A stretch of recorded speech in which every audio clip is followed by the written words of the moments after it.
I hadn't thought about this night for years, and honestly, I wish I never had to again. Back then, my friends and I were obsessed with exploring forgotten places.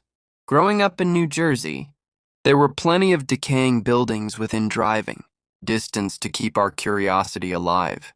Most of what we did was harmless.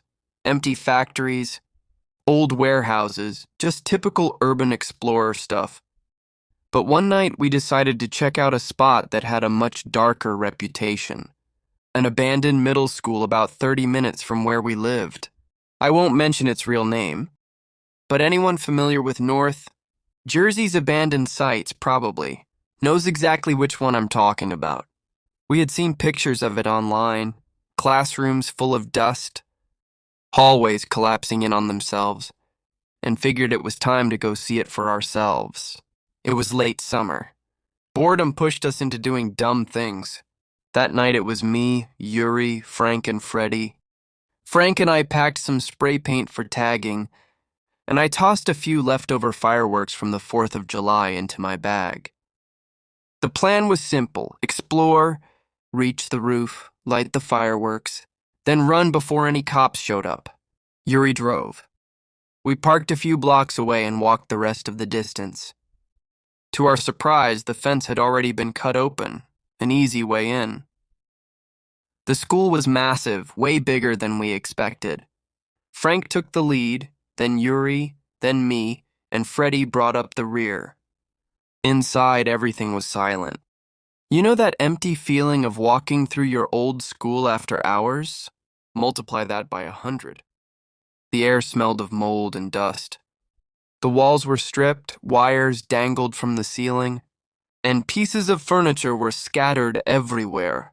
We turned on our flashlights, the heavy-duty kind that could fill an entire room with white light.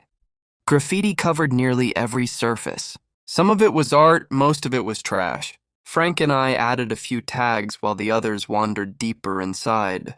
After about 10 minutes, Frank shouted from the classroom behind me, asking if I had taken his bag. I hadn't even moved from the hall. He thought maybe Freddie had grabbed it, just to mess with him, something Freddie would totally do. But after searching the room, the bag was gone. We decided to look for Yuri and Freddie upstairs. We searched the second floor, wandering through rooms that looked more and more destroyed the further we went. Then I stepped into a small room and froze. On the wall was a huge pentagram, freshly painted, dark red, the paint still dripping down the surface. In the corner sat Frank's missing bag. He came in behind me, spotted it instantly, and shouted, "What the hell is wrong with him?" Assuming Freddie had done it as a joke. But even Freddie wouldn't take it that far. The room felt wrong, like someone had just been there. We left fast and started down the hallway in silence. That's when we heard footsteps pounding toward us. Yuri and Freddie appeared out of YFDs,